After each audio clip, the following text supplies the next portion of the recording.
இங்கே நாம் சொல்ல வருகிற ஒரு செய்தி என்ன தெரியுமா அன்புக்குரியவர்களே? இதுதான் மார்க்கம். மார்க்கம் என்கிற விடயத்தில் இதுதான் என்று எங்களுக்கு எடுத்துரைக்கப்பட்டால் என் தந்தை, என் சகோதரன், என் தாய், என் குடும்பங்கள் எல்லாம் இப்படி இல்லையே, அவர்களுக்காக நான் எப்படி செய்வது என்று கேட்டுவிட்டால் நான் மார்க்கத்தில் இல்லை. மரணம் உண்டாகிறது.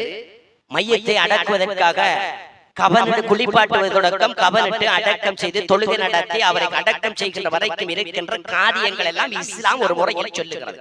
இஸ்லாம் சொல்லுகிற முறைகளை தாண்டி தன் குடும்பமும் கோத்திரமும் வாழுகின்ற சூழலிலும் அதிகமானவர்கள் தேவையற்ற அம்சங்களை சேர்த்து வைத்திருக்கிறார். குறிப்பாக ஒரு மையத்தை விழுந்து விட்டால் அந்த மையத்தை வீட்டில குளிப்பாட்டுகிற நேரத்தில் குளிப்பாட்டுகிற நேரம் கலிமாவை சொல்லி குளிப்பாட்டுவது இது மார்க்கத்தில் இல்லை. இது தவறு என்று செல்லுகிற நேரம் இதை தவறு என்று ஒருவர் அந்த இடத்தில் நின்று சொல்வாராக இருந்தால் இதை குடும்பத்தை சார்ந்தவர்கள் எல்லாம் அது தவறு என்றாலும் சொல்லத்தான் வேண்டும் என்று சொல்கிறார் என்றால் அவர் மார்க்கத்தில் இல்லை. அல்லது என் குடும்பம் அதை சொல்லுகிறது, நான் அதை கேட்க வேண்டும் என்றால் அவர் மார்க்கத்தில் இல்லை. அன்புக்குரிய சகோதரர், தெளிவாக புரிய வேண்டும். கவனிடுகிறார்கள், குளிப்பாட்டுகிறார்கள், அடக்கம் செய்வதற்காக பள்ளிவாசலுக்கு வருவார்கள்.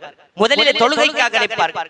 தொழுகை இடம்பெறுகிற அல்லாஹ்வுடைய தூதர் ஸல்லல்லாஹு அலைஹி வஸல்லம் காலத்தில் ஒரு மையத்து வருகிறது. வருகிற அந்த மையத்தை முன்னே வைப்பார்கள், பின்னே மற்ற சஹாபாக்கள் எல்லாம் நிற்பார்கள், அல்லாஹ்வுடைய தூதர் நிற்பார்கள். மையத்துடைய மகன் இரண்டு விடயத்தை கேட்பார்கள். இவருக்கு கடன் இருக்கிறதா என்று கேட்பார்கள். யாராவது பகைவர் இருக்கிறார்களா என்று கேட்பார்கள். அவர்களுக்கெல்லாம் மன்னிப்பு கோருமாறு சொல்வார்கள். கடனை இருப்பதற்காக ஒருவரை அங்கே பொறுப்பாக்குவார்கள். இதற்கு பின்னால் தொழுகை நடத்துவார்கள். அடுத்த கட்டம் அவரை இந்த தொழுகை நிறைவேற்றி முடிய அவரை அடக்கம் செய்கிற அடக்க ஸ்தலத்துக்கு எடுத்துச் செல்வார்கள். எங்கே இடம்பெறுகிற அடுத்து வரும் இடைச்சொற்கள் சில செயற்பாடுகள் தெரியுமா? அந்த மையத்தை வைத்து கூட்டு துஆ ஒன்று கேட்பதற்கு எழும்புவார்கள். இல்லை, அது தவறு என்று சொல்லப்படுகிற நேரம் அது தவறு என்பதை சொல்வதற்கு இருக்க வேண்டிய இஸ்லாமியர்கள் இல்லை, அது வழக்காறு இருக்கிறது செய்தால் என்று விட்டுவிடுங்கள் என்று ஒருவர் சொல்லுகிறார். அதை தாங்கி இன்னும் பலர் ஆதரிக்கிறார்கள் என்றால் அவர்கள் ஒருபோதும் இஸ்லாத்தில் இல்லை. அன்புக்குரிய சகோதரர், மார்க்கம் அனுமதிக்காததை அனுமதிப்பதற்கு அங்கே எப்படி அங்கீகாரம் கொடுப்பார்கள்? இந்த இடத்தில் தன்னை பார்க்க வேண்டும். இப்போது இந்த மையத்தில் ஒரு மகன் ஏகத்துவத்தை பின்பற்றி இருப்பார்.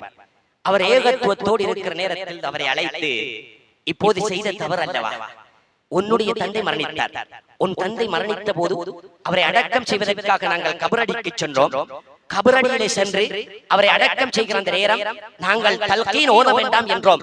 உன்னுடைய தந்தையும் தந்தையுடைய சொந்தக்காரர்கள் சிலர் சேர்ந்து அங்கே தல்கீன் ஓதுவதற்காக ஒருவரை பணித்தாரே, இவர் பற்றி என்ன சொல்கிறீர்கள் என்று கேட்டால் அந்த இடத்தில் இந்த ஏகத்துவத்தை சேர்ந்தவர் சொல்லுகிற பதவி, நான் இதில் குற்றமில்லை, எனக்கு தெரியாது, நான் அதை தேவையில்லை என்றுதான் சொல்லுகிறேன். என்னை சார்ந்தவர்கள் சொல்கிறார்கள், இல்லை, அந்த இடத்தில் அர்ப்பணம் செய்ய வேண்டும், நடத்தக்கூடாது என்ற போராட்டத்தில் இருக்க வேண்டும். அதுதான் மார்க்கத்தில் செய்ய வேண்டிய அம்சம்.